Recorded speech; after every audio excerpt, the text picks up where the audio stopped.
Hey guys, sorry I can't be there with you today. I did want to take the time to go over our week 9 answers and provide you a little further explanation than just here's what the answer is. So let's get started. Today, our passage was called How a Cat in the Hat Changed Children's Education.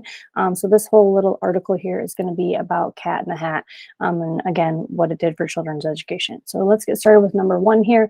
The first sentence that we're focusing on here in the main part is this comma and, specifically just this and here, and it asks us what do we want to do with it. So it says, among other problems, Hersey noted the reading material available to grade schoolers had a hard time competing with television, radio, comma, and other media for children's education. As we can see, this is a list. Putting the and there is the proper way to do this. There's no reason to add any of this other material. It's really just clear and concise. We've focused on that all along, making sure that all of our answers are clear and concise. So for this one, it's going to be A, no change. Moving on to 2, 3, and 4 here. So for number 2, what it says, the writer wants to include a quotation by Hersey that supports the topic of the passage. Which choice best accomplishes this goal?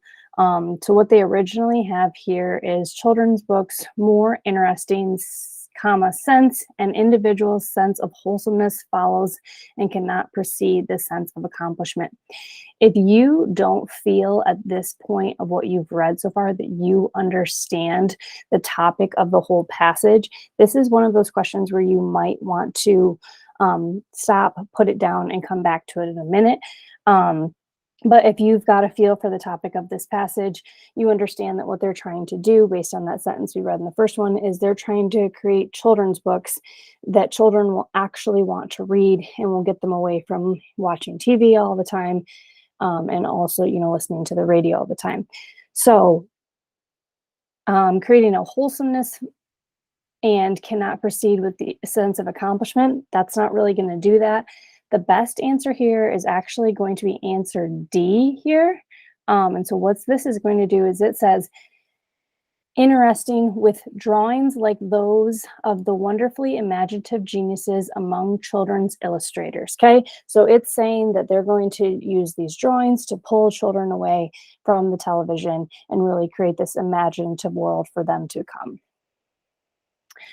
Number 3 here, the underlined portion they have is Spalding, comma, the director of education division at the publishing company.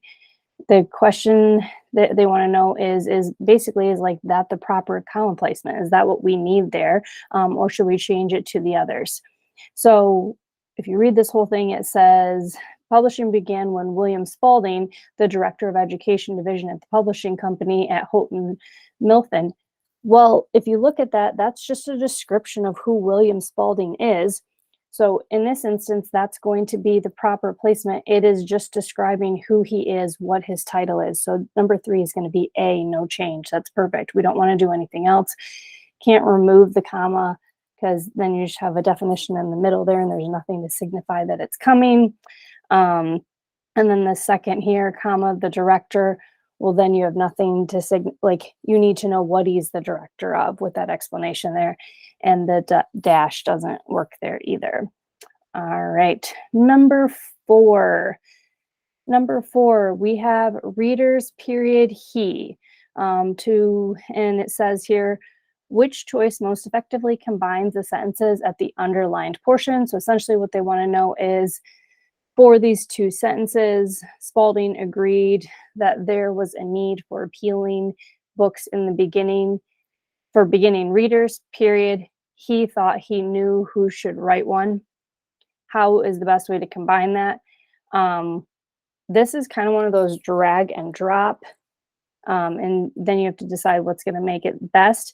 We do want to combine them, so it's not going to be one where we're just going to leave it alone. And so that's why this best answer is going to be A, readers, comma, and he, which still keeps it very clear, very concise, but make sure to add that conjunction again with a comma there. All right, moving on. We have questions 5, 6. I'm going to zoom this in a little so you guys can see it a little better. There we go. All right. Now we have question 5, 6, 7, and 8 in this little paragraph here. So for question 5, and I do apologize, there were so many sentences you guys had to switch out and change for this, and I know that can be kind of complicated, but it's just preparing you for what you're going to see on the SAT. So it really, hopefully this just prepared you and isn't really a big shock to you. So number 5 says, which choice best supports the information that follows in the sentence, okay? So it says, having known Spalding for many years and having maintained a professional relationship with him, Giesel was an experienced writer and illustrator. So what this question is asking is, how are we supposed to explain that Giesel was an experienced writer and illustrator? Is he experienced because he knows Spalding? That doesn't seem like the way to go. And then if you read through these, he acquired a reputation for being a perfectionist. Maybe.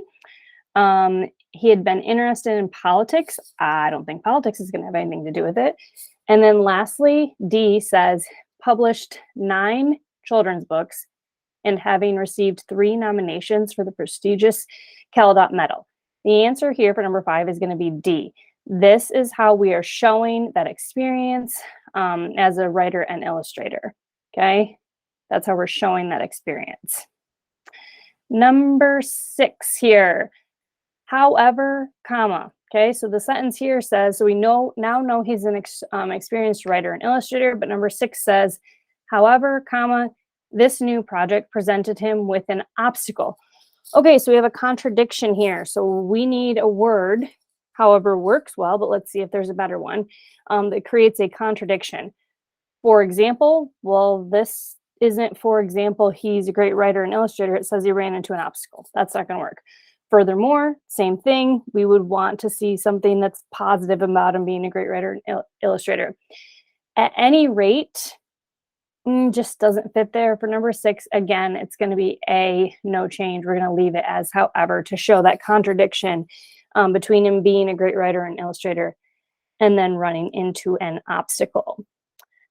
All right, down to number 7 here. This sentence says, on the verge of giving up, Giesel's story finally hit upon an image that became its basis, a cat wearing a battered stovepipe hat. First things I want you guys to clue in here. On the verge of giving up, those are 2 prepositional phrases. Essentially, we could just take them out if we wanted to, but they are important here. So it says on the verge of giving up. Who's giving up? So now we need to find the subject of the sentence. Well, if you leave the one that you have in here, it says the story's giving up. The story can't give anything up. That doesn't work. If you jump into the other ones here, number 7 says an image. So that's now the subject. So now the image is giving up. That's not going to work. D here says the story. Again, we have the story giving up. The story can't give up. Okay, the story can't give up. The image can't give up. Giesel himself, though, in C, that's the proper subject that relates to those 2 prepositional phrases.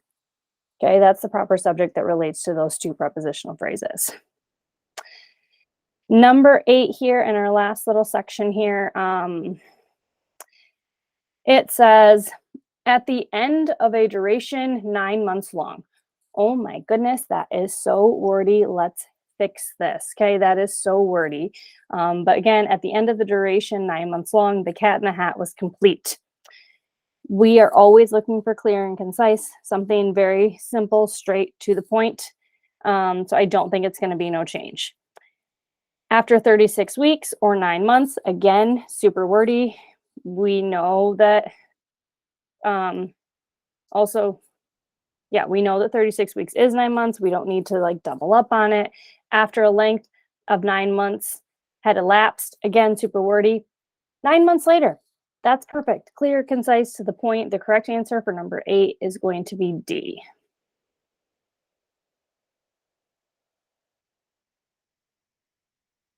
All right, couple more here. Just our last 3 questions here before we finish up for the day. Okay, so for number 9 here, it wants to know, hey, Do we leave in this word is, or do we change it to one of these? What's the best way? What's the best thing to do here? So for number 9 here, it says the book was a hit. Children were entertained. So were entertained is our first verb here. Good thing to keep in and focus on. By its plot about the antics of the mischievous cat and is captivated. Okay, first and foremost, isn't even in the same tense, right? So isn't even in the same tense as captivated or were entertained. So it's got to go, but what are we going to do with it?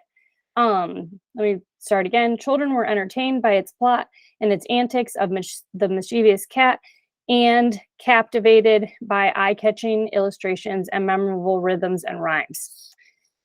And was captivated, again, not in the same tense with were, has been, not in the same tense. The only answer here is to delete that underlined portion and allow were to connect with entertained and also with captivated, okay? Because they're both then in past participle. So that's the best way to do that there. Number 10 here. It says, in the years that followed, and they currently have in the years that followed, period, many, okay? So that's not going to work because in the years that followed is not a complete sentence, doesn't have a subject and verb, not an independent clause. We need to fix that. So not going to be no change. Our options are to put a semicolon, to put a regular comma in, or to put a dash in. Semicolon, we know that we would have to use to separate two independent clauses, and we just stated that it didn't have a first independent clause. So that one's not going to work. Dash, we typically use when we're going for like a quote or a lengthy definition. That's not what we have here. It says many talented writers and illustrators of children's books imitated Giesel's formula. Nope. Our best option here is going to be C and just put in a classic comma. In the years that followed, that is a prepositional phrase. Again, it's that dependent clause that is the starting of the sentence, okay? That's plain and simple. It's just going to be that followed comma many. See there. And our last one here. So our last one here, this question says, the writer wants a conclusion that restates the main theme of the passage. Which choice best accomplishes this goal? Our main theme of the passage, as you guys have been reading through, we read about the Cat in the Hat, creating of the Cat in the Hat. We want to make sure it's great for children, keeping them entertained, away from radio, away from TV. So those are the things we picked up on. We didn't even have to read the whole passage to know that, right? So when we read here, it says, but perhaps the best proof of the Cat in the Hat success is not its influential on other books, but its limited vocabulary and appealing word choices. I'm sure that that's probably true, that it has simple words. Maybe. I don't know if you've read The Cat in the Hat or any Dr. Seuss books. That's not always the case, but I think we could probably find a better sentence here. So when I go through these answers here, I don't think it's going to be A, no change. B, it says impressive worldwide sales. We're not trying to make sales here. We're trying to create something for children, okay? And that's what this whole article is about. D here says its important role in history of illustration in the 20th century. That may be true, but it's not what we're going for here. C says enduring ability to delight children and engage them in learning how to read. That was the entire passage. The entire passage was about getting children away from radio, away from television, and back into books and reading something that they would enjoy. So C is going to be our correct and final answer here. Those were the 11 questions that you guys had to work on this week. If you guys need any more information on this, you have access to my office hours link. So please grab that if you need it. And I will see you guys next week. Have a great day.